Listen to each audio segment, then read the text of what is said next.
We have this urban legend in my city called the Wrong Way Man. Supposedly, you might see him standing on the side of the road when you're driving. Some say it's always when you're on your way home. I've seen pictures of the Wrong Way Man. They circulate among us by text message. They circulate among students, workers, friends, and family here. Oddly, I've never seen any of those pictures posted online. I'm not sure if it's because of fear or because those who've taken the pictures want to perpetuate the mystique of our local urban legend, or because of something else. I was pretty sure those pictures had been a hoax, just someone dressed up as the Wrong Way Man. Maybe it was the same person every time. As far as what the Wrong Way Man looks like, he wears his tattered clothing backwards, usually a flannel shirt and jeans.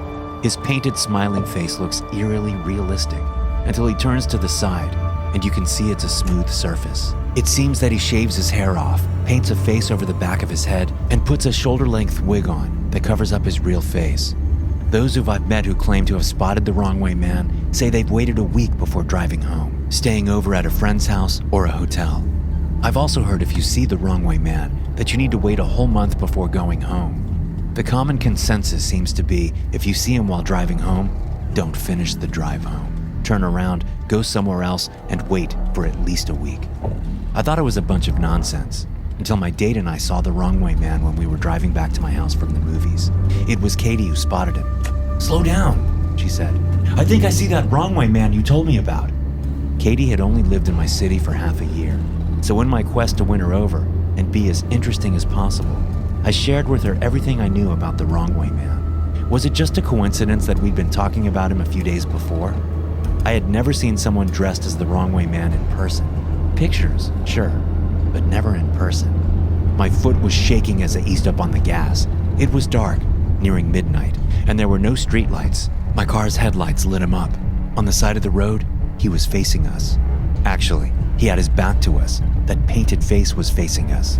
The jeans and flannel shirt and wig were all turned our way as well. His arms and legs looked wrong. They were shoved down in his clothing the opposite way. I wanted to be amused, but I was alarmed. When we got to be about 10 feet away in my car, he turned his painted head towards us. Those painted eyes, realistic but forever held too wide, seemed to be staring right into mine. As we drove slowly by, I waved to him and laughed to try to ease some of the tension. He did not wave back.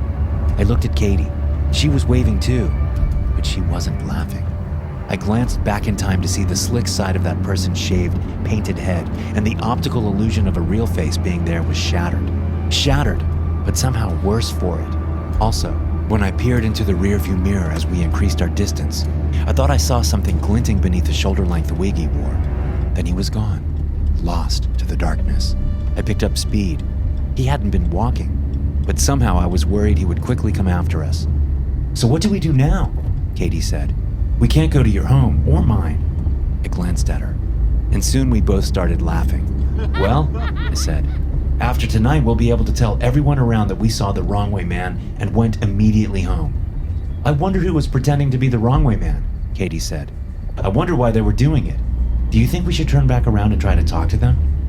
"I'd rather we didn't," I said. "They could be dangerous, but I'm sure it's just someone looking to keep the urban legend alive." "It's your car," Katie said, "but if it was mine..." "All right," I said. "We'll turn back around." My grandpa used to say, if you're in doubt which turn to make, you can always take a U-turn until you figure things out. He used that as a metaphor for life. But as I did my U-turn, my heart was thrashing in my chest. We drove down the entirety of that dark street without seeing that person again.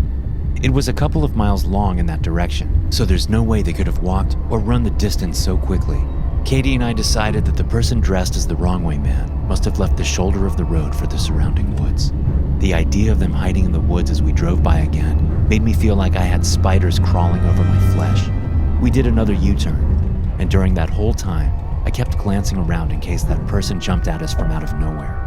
But soon we were heading back in the direction of my house with no second look at the Wrong Way Man. Katie and I tried to laugh it out, and we tried talking about other things, but both of us were pretty scared.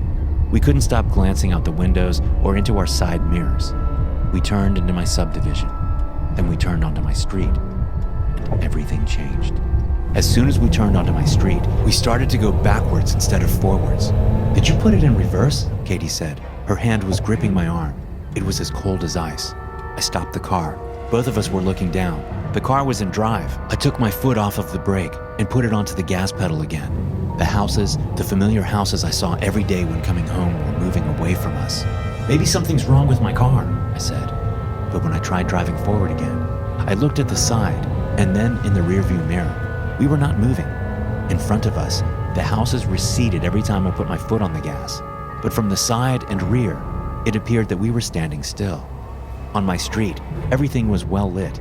There were tons of street lights, so we couldn't chalk it up to limited visibility. "Let's get out of here," Katie said. Her voice was almost a whisper. "Yeah," I said, in a similar way. "But how are we going to leave?" "Put it in reverse." When I put my car in reverse, we actually moved forward. But to the side and rear, once again we seemed to have not moved, like we were caught just past the entrance to my neighborhood. Right when Katie and I thought about getting out of the car, we spotted someone coming towards us. They were approaching us from the front of the vehicle. They were about 20 feet away and closing in. I recognized him. He was my neighbor, Mr. Nelson. I would often see him working on his garden while driving by to my house. He was walking backwards towards us. All of a sudden, he stopped. He began shouting, "Emple, Emple," over and over again, standing stock still, his back to us. Only later would I realize he had been saying, "Help me," in reverse. I rolled down the window. "Mr. Nelson," I said, "what's the matter?" He stopped shouting. Now that my window was down, I could hear his body creak and snap. Blood poured out of his fissures as the joints of his arms and legs changed drastically. When Mr. Nelson's head twisted all the way around towards us, I was sure that I saw the light go out of his eyes. Whatever had taken over Mr. Nelson made a first step forward with the new architecture of his body. Katie and I both began to scream at that first step. I rolled up the window as Mr. Nelson walked around on strange, inhuman legs. His kneecaps and elbows had become stretched and exaggerated from being reversed. I put my foot on the gas, with the car still in reverse. Through the front windows, we seemed to be careening forward.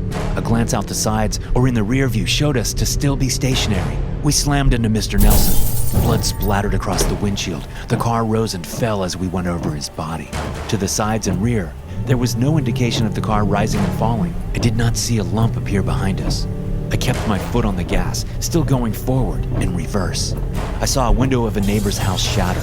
A couple I barely recognized crawled out like baby spiders out of eggs, leaking blood as they scraped themselves against the shards in the window frame. When the wife paused in the window, she smiled. She intentionally rubbed her scalp against a particularly sharp-looking piece of glass.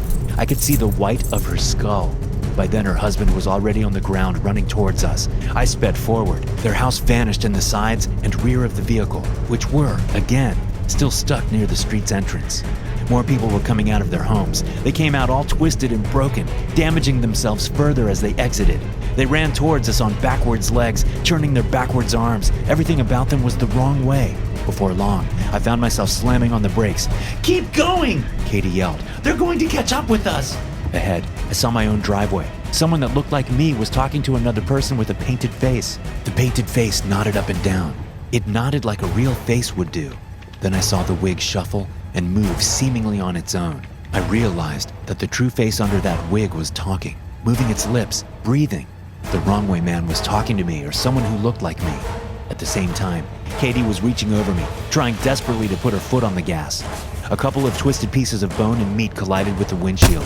It was a mangled-looking couple. These were faces I should have recognized, but couldn't due to their present state. Their twisted arms continued to beat at the window, even though their eyes told me that no one was home. A spider's web of cracks spread across the windshield, its grooves filled with blood. I slammed my foot on the gas while helping to steady Katie back into her seat. We flung those two off, and right after that, we ran over an entire family in quick succession. I didn't have time to feel guilty. These were not my neighbors. These were not my neighbors. These were not... Katie and I both began to change. I heard some of my bones break. I felt it a moment later, like the reverse of lightning before thunder. Katie and I started screaming, almost in unison, and about in the same tune. It was like a choir of pain and fear. "Keep your head back!" I yelled as I strove to keep my head pinned against my seat. "Don't let it twist around. No matter what happens to the rest of our bodies, we can't let it kill us." "I know," Katie said. "Just get this car out of here. Make a U-turn or something." Make a U-turn, I thought. What was it my grandpa said about life, and how if you didn't know what to do, you could always make a U-turn? Still in reverse, yet still going forward, I wheeled the car screeching around. I didn't glance out the sides or rear. I gunned it, heading back towards where we had come from, the wrong wrong way man waited. He waited for me at the juncture of my driveway and the street. His painted mouth grinned forever. His painted eyes were too wide and incapable of blinking. We passed him and drove out of the neighborhood. Katie and I weren't out of the woods, though. I was able to get us to a nearby gas station before my legs and arms, which were part of the way reversed and leaking blood, completely gave out. We crawled out of the vehicle and onto the cold, hard concrete of the gas station. I blacked out almost at once, but Katie tells me she retained consciousness until the ambulance arrived. We spent months in the hospital with broken bones and torn ligaments and muscle. I think the only thing that had saved us permanent damage might have been the seats of our vehicle resisting our changes. We told the doctors we had been in a car accident. They shook their heads at us and kept asking questions. I did go back home, eventually. We both did. The reason I went home was because one of my neighbors that we had run over with my car came to the hospital to visit me. They seemed completely fine, as if nothing had happened and the wrong way man had never changed them. But damage was done to my vehicle and to Katie and I, both physically and psychologically. And while our bodies are on the mend, I don't think we'll ever be the same. I feel the wrong way inside. Thanks for watching. Be sure to subscribe and smash that like button to get notified every time I upload a new video. You can also check out some more of my animated horror stories right here.